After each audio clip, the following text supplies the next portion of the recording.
Assalamualaikum warahmatullahi wabarakatuh. Kembali dengan program Ramadan di Maba. Ramadan kembali, terus istiqomah di masa pandemi. Ustadz, seperti apa cara membangunkan sahur di zaman Rasul Shallallahu Alaihi Wasallam dan para sahabat, Ustadz? Baik, syukran akhi atas pertanyaannya. Saudaraku yang dirahmati Allah, terkait dengan sunnahnya sahur untuk orang yang berpuasa, khususnya di bulan Ramadan, maka kita perlu perhatikan bagaimana contoh dari baginda Rasulullah SAW dan para sahabat dalam membangunkan keluarga ataupun kaum muslimin untuk sahur di malam Ramadan. Saudaraku yang dirahmati Allah, di dalam hadis yang sahih disebutkan, la yamna'anna ahadan minkum adhanu Bilal min sahurihi. Janganlah azannya Bilal menghalangi kalian untuk melanjutkan sahur kalian. Fa innahu yu'adzin bil-lail. Sesungguhnya Bilal mengumandangkan azan di malam hari. Maksudnya sebelum masuk waktu subuh. Liyarji'a qa'imukum wa yuqid na'imakum. Agar memberikan semangat kepada orang yang sedang melaksanakan salat malam dan membangunkan orang-orang yang tidur. Ya, hadis ini riwayat Al-Bukhari dan Muslim. Saudaraku yang dirahmati Allah, hadis ini menjelaskan bahwa azan di masa Nabi SAW ada dua kali ya untuk subuh, dua azan. Azan yang pertama yaitu azannya sahabat Bilal bin Rabah radhiyallahu anhu. Kemudian azan yang kedua itu azannya Abdullah bin Ummi Maktum radhiyallahu anhu. Jadi Bilal azan jauh sebelum waktu subuh. Ketika sudah masuk waktu subuh, maka dikumandangkan adzan subuh yang kedua, atau dikatakan adzan yang kedua, yaitu adzannya Abdullah bin Ummi Maktum.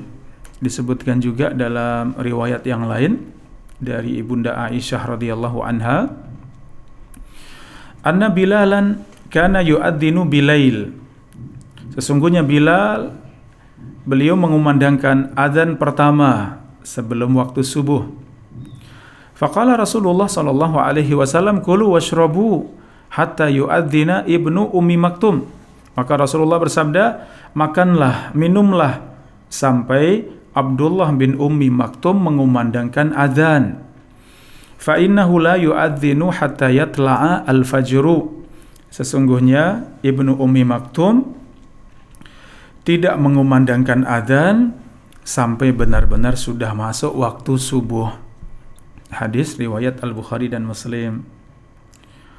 Saudaraku yang dirahmati Allah, ini yang terjadi di masa Nabi SAW dan para sahabat, ya, di mana mereka membangunkan orang-orang untuk sholat malam, membangunkan orang yang tidur, ya, di sepertiga malam terakhir tersebut itu dengan mengumandangkan adzan pertama. Dan ini yang dicontohkan oleh para salafus saleh. Ya. Adapun adzan yang kedua yaitu adzannya Abdullah bin Ummi Maktum, ini sudah masuk waktu subuh.